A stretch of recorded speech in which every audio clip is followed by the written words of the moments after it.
There's going to be hard games of Pokemon Unite, where you are losing heavily and all odds look grim.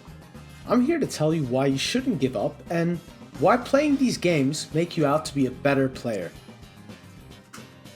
So many times you're going to have games just go rough from the start, like they fall into these areas where the team wants to surrender, and to get a better understanding about why teams want to surrender, we're going to look a little bit at like this game where we stage a massive comeback, but it's not caused by the very start of the game.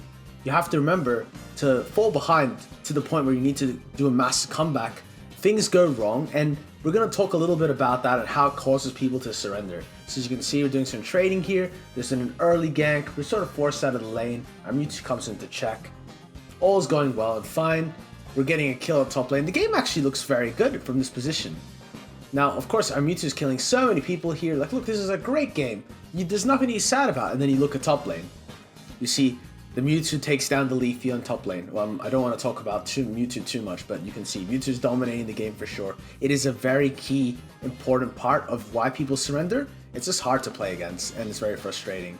So yep, just taking the Bs, moving through the game. Nothing too unusual happening right now. Both teams look probably normally placed. And this is where the game starts to slip and slide.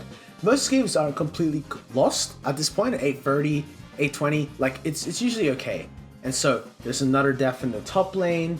The jungle starts to go ahead. And what you might notice is I've actually taken acrobatics here. Now on Inteleon, I normally like to take, I don't know, the slingshot thingy. I'll put it on the screen. And that's just because the slingshot allows me to play Snapshot a lot better. It gives you a lot more mobility and it gives you the stacks a bit faster than acrobatics. And normally when you play acrobatics, you play the Pew Pew move, or what is it called? Liquidation. Yes, that's what I was finding.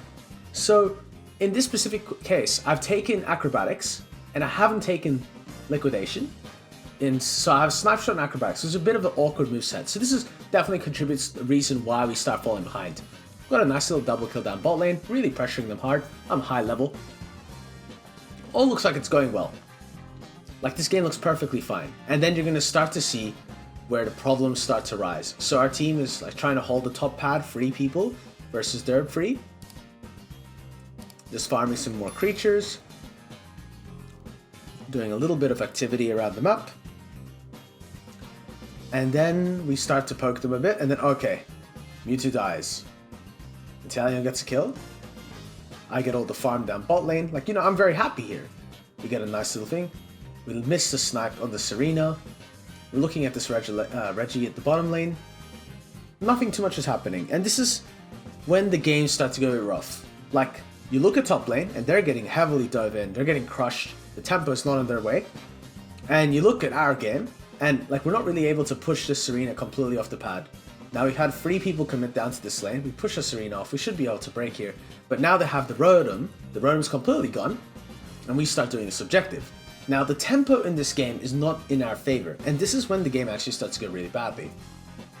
So the enemy team is able to go and beat us in top lane and push this in.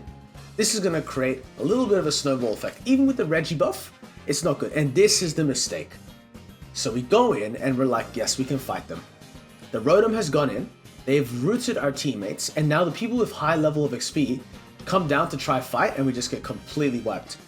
The champ plus some other damage just completely one-shot me. Our Mewtwo runs away from the ranged Mewtwo, and then tries this sort of bush thing. I'm not too sure. Then they have Blissey ultimate. They have all the counter ultimates, and we have nothing in return. So now we've lost all our tempo. We've lost all our pacing. The Reggie buff was essentially worthless. And we're behind, and we lose our Slowbro there as well. This is the worst sort of situation. We have 50 points on our pad, and we give Serena all the comeback experience.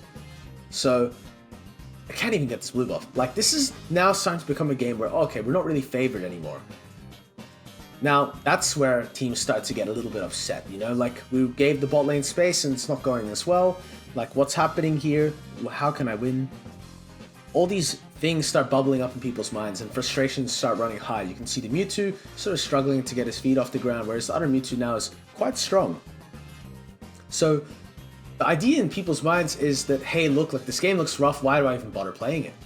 Like, you know, like, is there even a point? Like, if I get rid of it now, I can go and queue up in another game. And what I have to say to that is that it's just a bad mentality. You should want to play this game. You should want to learn from this game. and you should want to enjoy every single game as a unique experience. Now, sometimes there's acceptable reasons to give up and like want to surrender. Like you can see this Inteleon sniping, just hitting every single snipe shot, really struggling to find landing here. Now we get this. I'm not able to get locked down by the Machamp, but we've just once again used quite a bit of Unite moves. And what was our value? Now we've let in the top score from this arena. That's not very good. And this isn't even up yet. So they're going to get another Rotom. And now that's when, as I said, the tempo starts to shift. It's not surrenderable yet. The game looks perfectly fine. But as you will soon see, the mistakes start to pile up. And one of these reasons people surrender is that we have like several bad losses in a row. The game isn't feeling great, and people don't want to play anymore. People are like, oh, okay, let's just get out. You know, we'll go to the next game. I'm hitting a few good snipes here. And I'd recommend not surrendering unless some of the specific options I'm going to mention are happening in the game. One, you have a person actively not trying. So when someone's just farming things, doing nothing, it's kind of hard to play, and then I can understand not trying, okay? And just run away from the snipes here. Like, there's no reason to overly exert yourself if your team is going to actively be trying to lose. Like, if you have a teammate who's actively trying to lose, yeah, okay, you should surrender. There's not too much value in that gameplay. I'm just trying to snipe this arena here. Unable to reach anything. Just trying to do some farm. I get sniped. Not good. And we lose another member of our team. And as you can see, like, we've lost the bot pad. We've lost all our top pads. This is not looking great. We need to share the back farm. The Audinas are getting shared between our members. We look, there's a little bit of control in middle from their team. It's starting to get late in the game. Not much left. And yeah, so just speaking on that psyche, it's like, don't surrender unless you have a troll. Don't surrender unless you have an AFK. Do your best to win the game. Like, if you're going to do that, you're going to learn more about Pokemon Unite and you're going to become a better player. Don't give up. And now we're going to get to the last point. Like, this is now looking like quite a bad game. There's still about 50 seconds left in the game to change things, but once again, we have another death coming in. Like, look, we're just dying like flies. We can't make anything happen. We have a lot of farm up, but it's very hard to contest and take it. And then just, I get sniped. Gonna get sniped again. Like, we take this fight down here. It's not any better for us. We just lose Mewtwo. I get sniped. Like, this is just atrocious. We have nothing, and then we have some respawns, and then instantly into deaths. So the reason why you shouldn't give up and how not giving up makes you a better player is you play through more situations and you learn to play from behind. Like, this is a tough game now. We've lost all our pads and they have pretty much all the pads available. Now we pop some Unite move. We're like, okay, we desperately want to make a play. It's winnable. I eject out of the Mewtwo Unite and then I just get Unites thrown at me and murdered. So this is just, it looks so doomed, and often people will give up here. Never surrender. Never surrender. Don't do it. Don't do it to yourself. Don't do it to your teammates. We use our Leafeon ult there. We get 2 kills. It looks okay. There's some sort of action happening here. They're pushing into our jungle. And the reason why I don't surrender is that anyone can make mistakes. This is Pokemon Unite. It can go anyone's way. Mewtwo's 1 health. I get the Unite kill. I'm just looking for something, anything. Oh, snipe. Boom. Okay, big snipe. Our Mewtwo X finishes off the last 2 there. And we begin the rip. Now, this isn't a safe rip. There is an Inteleon up. There is a Blissey up. We're going to have to consider these facts and ideas. And Blissey just walks in. You know, we're still ripping. We're still doing damage. It's 1 minute 15. I get sniped and killed instead of the Ray. Now, it's better me than the Ray, but like, there's 1 minute left in the game. The game's tense, cutthroat. This is very small timer. We're low health. We don't have shields. This is a nightmare.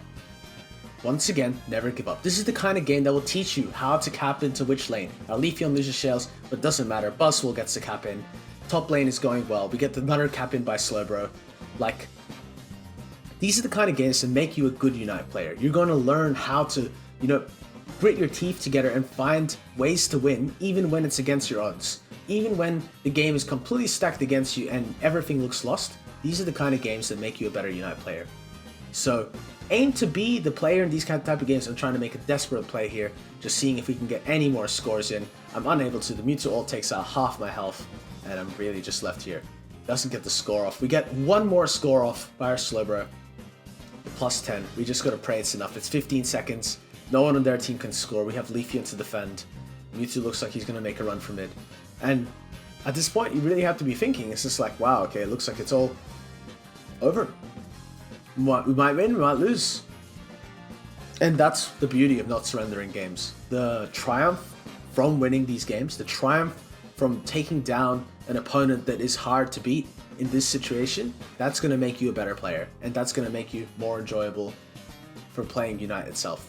We win by 26 points. Like, I don't know what to say. Sometimes it happens like that, you know? That's Pokemon Unite, and you have to remember it.